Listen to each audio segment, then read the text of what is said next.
Welcome back to another episode of The Hardcore Casual with your boy, Bass the Kid. Now, I don't know if you can hear, my voice isn't exactly in its greatest state at the moment. It's been a long few days. Capped off very nicely yesterday by Man United beating Man City in the derby.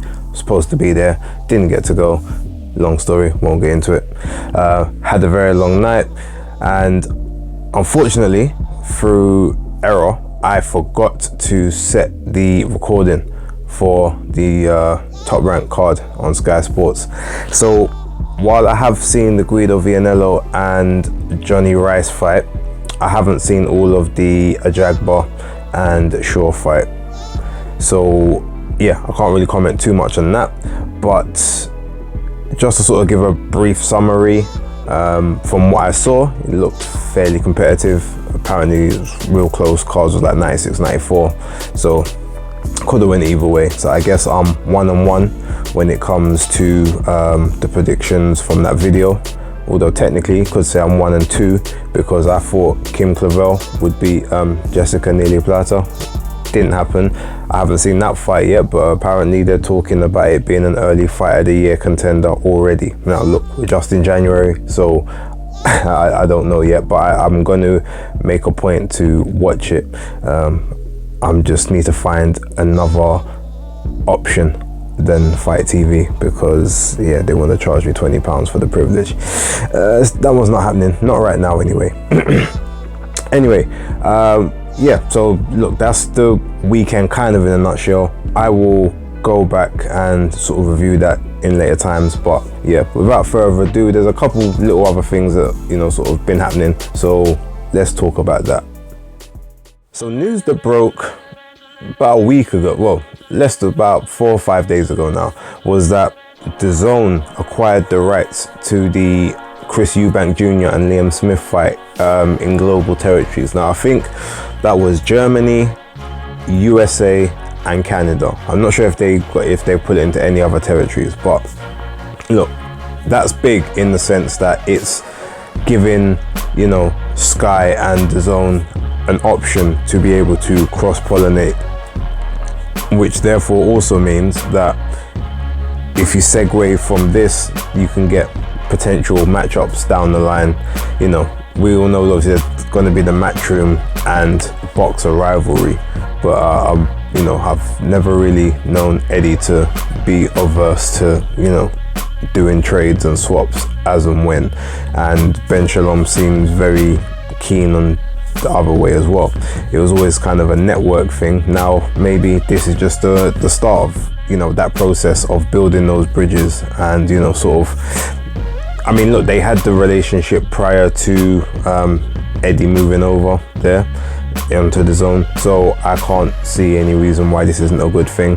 And yeah, I mean, those people in the US and Canada and Germany get it as part of their monthly subscription.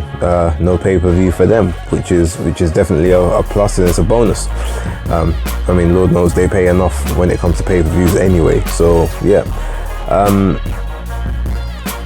I'm interested to see sort of the next link up between the two, which isn't purse bid driven, but yeah, overall I can't really complain. So big ups to DAZN for getting that, and obviously being able to maybe off the back of that gain some extra subscribers who are interested in that in those territories.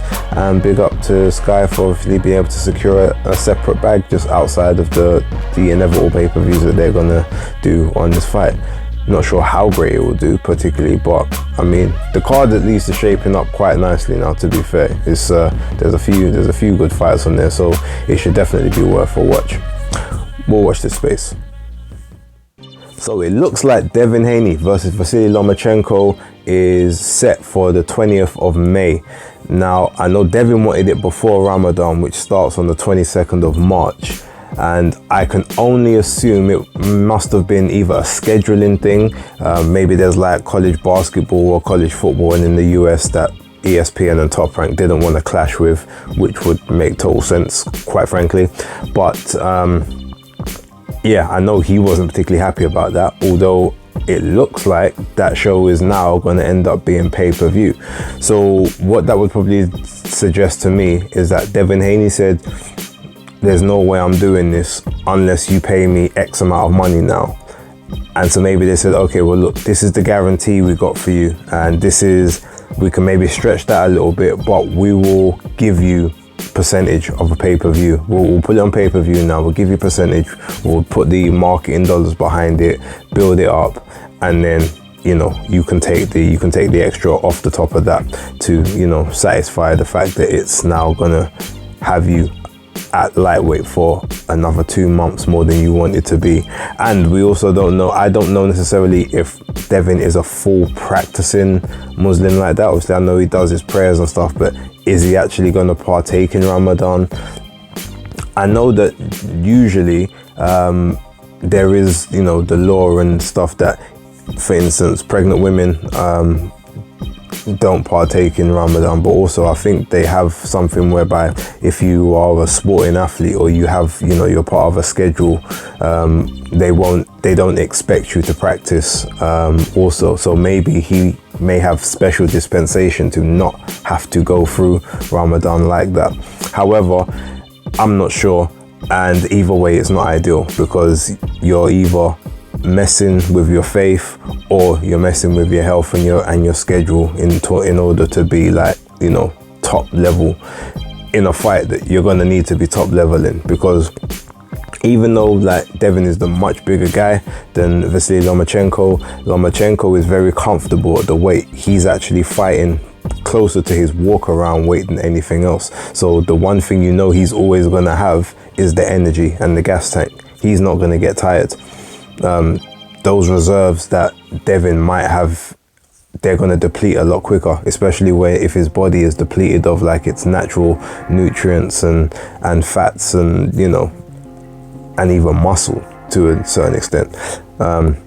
So yeah, he's definitely got, I'm sure he took all of that into advisement, hence why now it looks like this is ending up on pay-per-view. If it ends up being pay-per-view over here, I'm sure Sky will pick it up, but if they don't, Fight TV or whatever, but if they do put that on pay-per-view over here, yeah, I'll pay for it. I mean, it's an undisputed fight that's worthy of being on the pay-per-view platform. No issues with that one, but it looks like Devin got what he wanted in terms of monetary, and maybe Vasiliy Lomachenko got what he wanted in terms of just extra time to prepare, and it looks like we're going to get that on the 20th of May, so happy days for everyone all around, I suppose. So it looks like the AJ Dempsey McKean rumors are actually now not in play. I know I saw an interview with Dempsey McKean saying basically he doesn't seem to get given these fights because he's a big guy, but he's southpaw, you know, he's a lefty. People don't really like to fight lefties unless they really have to, so he's missing out on opportunities in that sense. That could quite possibly be the case. However, the latest part of the rumor is that Jermaine Franklin is actually the front runner for that AJ fight. Now, I'm going to show you something right here, and then we're going to come back and we're going to talk about this in a bit more detail. We do. I'll tell you what we do. Here's what I'm going to say, though. Dillian is AJ's not fighting Dillian next. AJ is actually, he's going to fight Franklin. He's going to fight Franklin in his comeback fight in March. Huh? Because the whole point of Franklin, if he wins, he's going to get the AJ fight. So now you've got the narrative. He's like, I feel like I lost. AJ said after the thing, if you're supposed to be in this mindset, you're supposed to be knocking these men out on the way up to the top. You're supposed to be dealing with these men better. So he's going to do the Anthony Yard and Lyndon Arthur thing with Dex Bellman. Oh, I'm going to go and finish off your dinner now. So he's going to fight Franklin next. I like this. White's gonna fight probably Valine or someone like that. If he gets through that, then the two of them gonna fight in the summer. That's why you're you, fam. That's why you're you, and that's why Travis. That's why Travis. That's why you're you. As if he's done something magical here. So, as you can see, I know my shit. I predicted this was gonna happen. I saw there was a bunch of signs that took place basically. Just after the Dillian fight, I saw a few interviews, I saw a few bits of positioning, and it just all made logical sense. And effectively, we've seen this pattern happened before. As I said in the video, Lyndon Arthur, Anthony Yard with the expellment. It was a very similar type situation. There's been others that have done, you know, things of that nature as well. So look, while it's not confirmed, I'm not gonna wholeheartedly say, look, yeah, Nostradamus or Bastradamus or however you want to break it down. But yeah, look, I called it, and that was done on the 30th of November, I believe. Or it was the 29th or the 30th, it was one of those. Either way, it's not like, oh, I just recorded that. Like, you can, I'll even post the link to the video that came from and give you the timestamp as well. But yeah, just so you know, that's, but ultimately, you know what, in terms of AJ, that's a great comeback fight for him. It sets an immediate narrative for the impending Dillian Whyte fight, which looks like it's going to happen. Like, there's no way around that. That one's going to take place in it at some point in the summer, in July. Or probably knowing them, they might push it back to August. But all of that being said, yeah, it sets a narrative. You couldn't get the job done, so I had to do it for you. And now it's me and you. Winner moves on, loser leaves town. And that's essentially how it will kind of play out. So I'm looking forward to how they spin it. And yeah, I will partially revel in this victory if it comes off. I'm sure I'll have to upload that again at some point, but we'll see what happens moving forward. But for right now, I'm going to leave it there. Got a few things to do. I'm very tired also, so let me do those quickly and just rest myself and recover for the week that's about to take place ahead. But thank you very much for watching. Please hit that like button, hit the subscribe, hit the share, you know, all that good stuff. For right now, Hardcore Casual out.